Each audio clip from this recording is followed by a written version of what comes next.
جب ماہ سیام رمضان المبارک جلوہ گر ہوتا ہے، جنت کے 8 دروازے کھول دیے جاتے ہیں، جہنم کے دروازے بند کر دیے جاتے ہیں اور شیاطین جکڑ دیے جاتے ہیں۔ اللہ جل شانہ اس موسم رحمت میں خاص عنایات اپنے بندوں پہ فرماتا ہے۔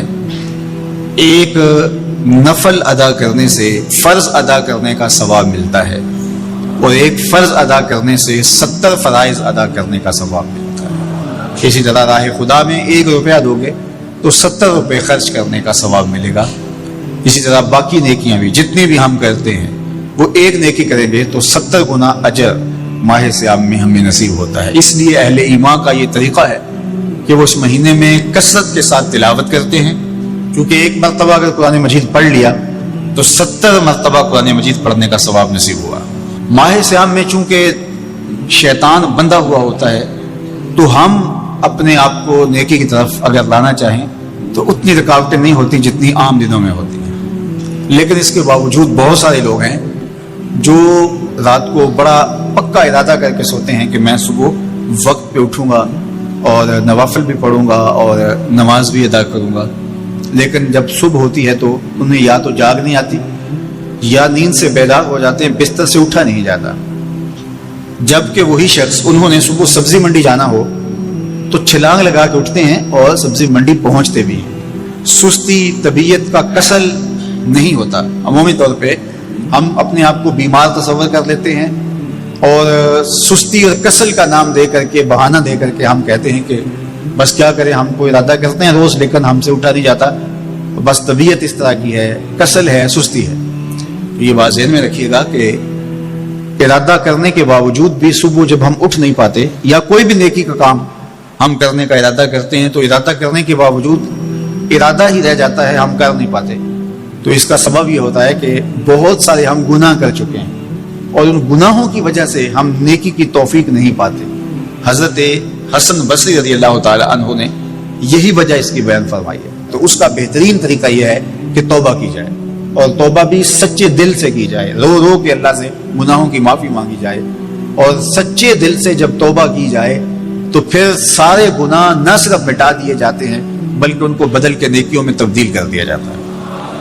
تو ماہ سیام کے اندر پختہ عزم کریں اور اس عزم کو عمل کی شکل دینے کے لیے سچی توبہ کریں کہ ہمارا یہ رمضان اس طرح سے گزرے، یہ مہینہ اس طرح سے بسر ہو کہ ہم اس مہینے میں اللہ تعالیٰ کی قربت حاصل کر لیں، ہم گناہوں سے پاک ہو جائیں اور ہم جو ثمرات ہیں، جو فوائد ہیں اس مہینے کے، وہ ہم سمیٹ سکیں۔ تو یہ وہ مہینہ ہے جس کے انتظار میں میرے اور آپ کے آقا و مولا اپنی آنکھیں لگائے ہوتے تھے اور دن گن گن کے وقت گزارتے تھے کہ ماہ سیام آ رہا ہے۔ تو اس مہینے کا عزت کے ساتھ، تکریم کے ساتھ، اعزاز کے ساتھ استقبال کرو اور اس کو پلکوں پہ بٹھاؤ، اس کو دل پہ بٹھاؤ۔ اس مہینے کی تکریم یہ ہے کہ اس میں ہر برا کام چھوڑ دیا جائے۔ اگر کوئی شخص برا کام نہیں چھوڑتا اور روزے رکھتا ہے تو میرے اور آپ کے آقا و مولا کا ایک فرمان سن لیجئے، من لم یدع قول الزور والعمل بہ فلیس للہ حاجۃ فی ان یدع طعامہ وشرابہ۔ فرمایا کہ جو جھوٹ اور برے کام نہیں چھوڑتا اس کے بھوکا اور پیاسا رہنے کی اللہ کو کوئی ضرورت نہیں ہے۔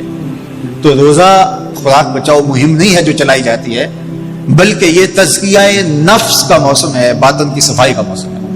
اور باطن کی صفائی نہیں ہوتی جب تک ہم کوشش کریں۔ آپ کے بدن پہ بہت ساری میل چڑھی ہوئی ہے اور جمی ہوئی ہے بدن کے ایک ایک عضو پہ میل، تو آپ پانی میں چھلانگ لگا کے باہر بھی آ جاتے ہیں تو میل نہیں اترتی۔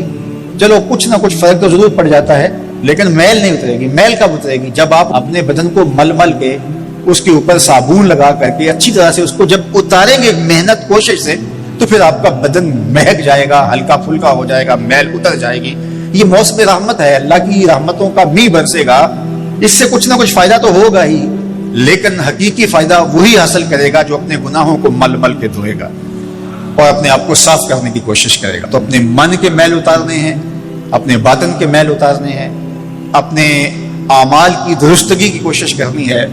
صلاۃ التراویح مسجد میں نہیں آ سکتے تو گھروں میں پڑھ لیجئے، جس طرح بڑی عمر والے لوگوں کو، بیمار لوگوں کو کہا گیا کہ آپ گھروں میں پڑھ لیں، بچوں کو کہا گیا، لیکن چھوڑیے گا نا یہ رمضان المبارک کا خاص عمل ہے. آج کل دین بیزار طبقہ مختلف جگہوں پہ بیٹھ کے مسجد پر، مدرسے پر، تراویح پر ان چیزوں پر تبصرہ کر رہا ہے اور اتنا ہلکا ثابت کرنا چاہ رہا ہے ان امور کو جس طرح یہ چیزیں ہوتی کچھ نہیں ہیں. جبکہ ماہ صیام کے قیام پر میرے اور آپ کی آقا مولا نے بشارت دیتے ہوئے فرمایا من قام رمضان ایمانا و احتسابا غفر له ما تقدم من ذنبہ، جس نے رمضان المبارک کی راتوں میں قیام کیا ایمان اور محاسبہ نفس کے ساتھ، اللہ اس کے پچھلے سارے گناہ معاف فرما دیتا ہے. یہ بہت بڑی دولت ہے، تو اس دولت کو ضرور سمیٹیے گا، ضرور حاصل کیجئے گا. من کی ستھرائی، عفت اور پاکیزگی کا سامان کیجئے گا. اللہ آپ سب کو اپنی امان میں، اپنی حفاظتوں کے حصار میں رکھے.